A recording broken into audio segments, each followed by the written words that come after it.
Prononcez 6 citrons acides. Ne sentez-vous pas ces citrons en bouche ? Rencontre avec Marie Rébulard des éditions 6 citrons acides dans le cadre du Festival de littérature jeunesse Drôle lecteur à Montbazillac.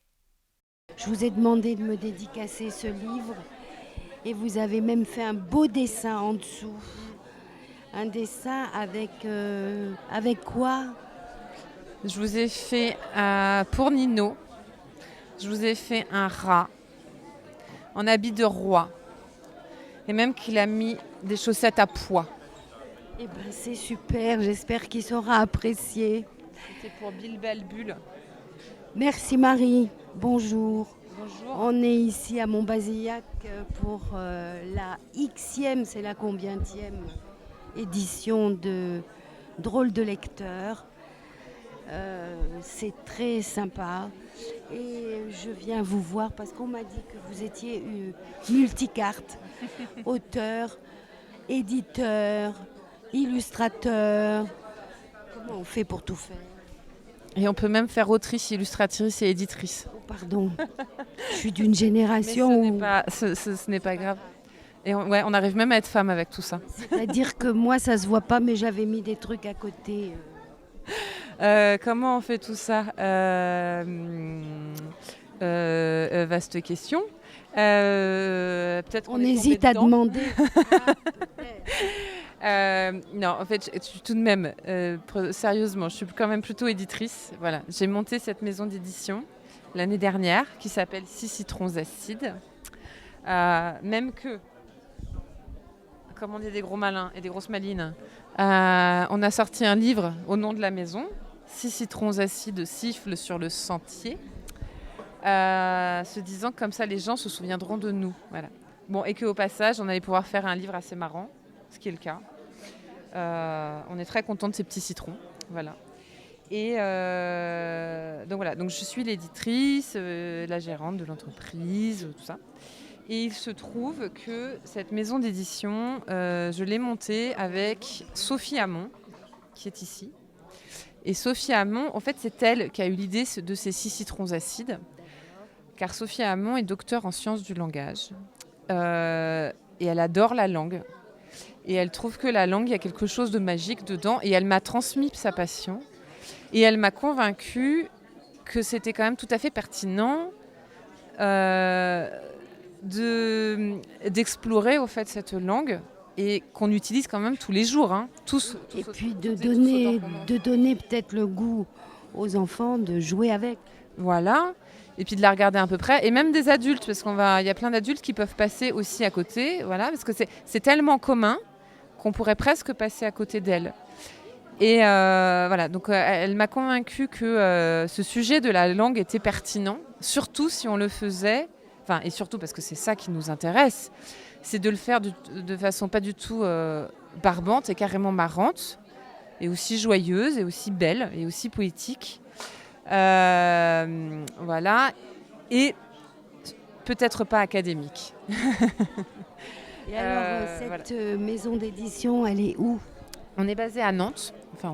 J'habite à Nantes, voilà. Donc l'essentiel de la maison est là.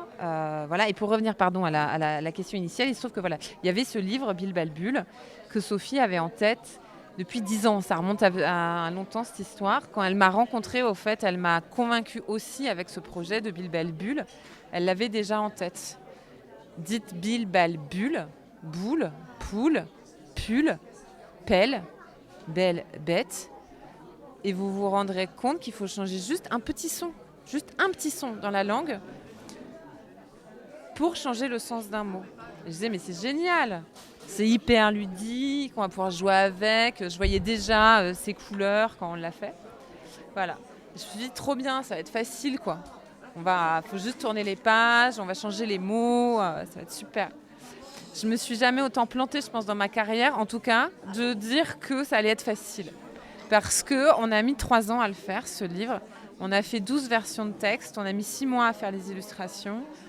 Évidemment... C'était quoi les difficultés ? Bon, d'abord, c'était... on avait plein de contraintes, au fait. On avait un livre. On voulait commencer par cette idée des suites de sons. Ensuite, on a dit, bon, il faut qu'il y ait tous les sons du français. Donc, il y en a 33. Bon, grosso modo, il y en a 33. Il fallait qu'on les mixe tous. On voulait tous qu'ils soient là. Après, on s'est dit, il faut qu'on fasse une ronde de mots. C'est-à-dire que ça fait une boucle. On commence par bilbalbul, boule, poule, pull. Et on va finir à la fin par...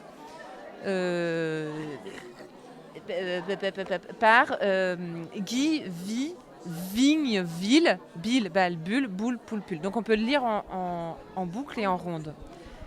Donc il y avait déjà cette contrainte-là. Après, on a la contrainte du livre, qui est que déjà au départ, je voulais le faire sur 40 pages, je l'ai fait sur 80 pages, et puis à un moment donné, ça coûte cher quand même tout ça, donc on n'allait pas non plus augmenter tout, quoi.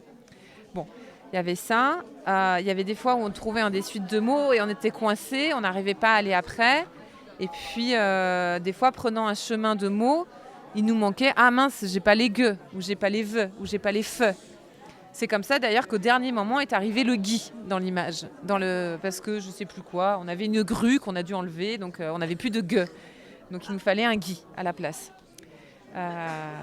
Plein de fois, Sophie m'a dit ah non mais ça suffit, hein, Marie, on bouge plus le texte. Voilà.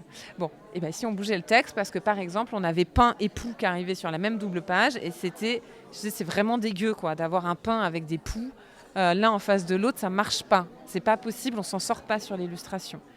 Il y avait ça. Ensuite, il y avait donc on a fait des illustrations à 4 mains, donc 4 mains à l'écriture, 4 mains au dessin. Aude-Marie, qui est une illustratrice vraiment talentueuse de Nantes, a fait ces très beaux dessins en peinture. Et moi, j'ai fait les dessins en gris. C'est-à-dire qu'on est sur la page de poule, mais on voit bien qu'il y a une boule après. Et sur la page de pull, la poule a mis le pull. Donc, Aude faisait le pull et moi, je faisais la poule. Et bien là, on découvre ce que c'est que le 4 mains. Et au fait, y a des fois, on envisageait, je sais pas, par exemple, sur la bête, initialement, on avait un dessin où la belle, elle était sur la bête, à Califourchon, quoi. Enfin, ou je sais plus, en Amazon. C'était sympa. Sauf que ça marchait pas dans la maquette. Donc, il a fallu rechanger le dessin. Donc, il nous a fallu un petit peu de temps à Aude et moi pour que, au fait, ça marche. Et puis, des fois, c'était moi qui initiais plutôt le dessin en gris et qui est elle qui venait derrière. Bon, voilà. Et surtout, voilà, je prends un peu de temps, mais au fait, le plus compliqué, c'était ça. C'est-à-dire que c'est un livre où on présente à la fois l'orthographe des mots, et ça, c'est très important, parce qu'on va les lire. Mais nous, ce qui était important, surtout, c'est qu'on entende cette langue. Et qu'au fait, on passe de bête à botte. Et qu'on comprenne aussi qu'entre rat et roi, en fait, on a ajouté le son E. Entre rat et roi, on a mis un E au milieu. Et ça, on l'a oublié, au fait, que dans Wa, il y a 2 sons. C'est E et A. Et donc, c'était la question de comment est-ce qu'on représente ces sons sans qu'on nous dise « Oh là là, mais attention, vous allez mal expliquer aux enfants que c'est pas comme ça qu'il faut écrire. » Donc ça a été des maquettes. Voilà. Donc ça, c'est de la phonétique simplifiée. Ça a été aussi un choix de notre part de ne pas écrire en phonétique. Et c'est pas de l'orthographe, c'est des sons. Il n'y a qu'une manière d'entendre les sons. Le « en », vous pourrez le prononcer de toutes les manières que vous voulez. ça fera toujours an. Mais le an, il peut s'écrire de plein de manières différentes. Voilà. Et nous, c'est pas tant l'orthographe au fait qui nous intéresse, c'est vraiment, je le redis, le son. Mais là, on a le pan et le vent. Voilà. On voit bien qu'on a le an qui est pareil. Ici, on a le an. Ici, on a le A-O-N et ici, on a le E-N-T. Mais quelle est coquine cette langue française. Et nous, ce qui nous intéresse, c'était pas le an, c'est le peu et le vœu. C'est que quand on passe de pan à vent, on a transformé le peu en vœu. Voilà. Ça paraît compliqué comme ça, mais au fait, ça ne l'est pas du tout. Sauf qu'il a fallu 3 ans. Sauf qu'il a fallu 3 ans. Non, mais ce qui n'est pas du tout compliqué, c'est qu'au fait, heureusement qu'on ne réfléchit pas au fait que pour dire roi, il faut rajouter un E à la fin, entre ra et roi. On le fait naturellement. Tout ça, c'est simple, au fait. Mais c'était juste de montrer, d'ouvrir cette porte des sons, qui n'était pas simple. Et de montrer l'oralité, de visualiser l'oralité. On n'a pas l'habitude de ça. Voilà. Merci pour cette démonstration magnifique Merci de comment on fait un livre de jeunesse.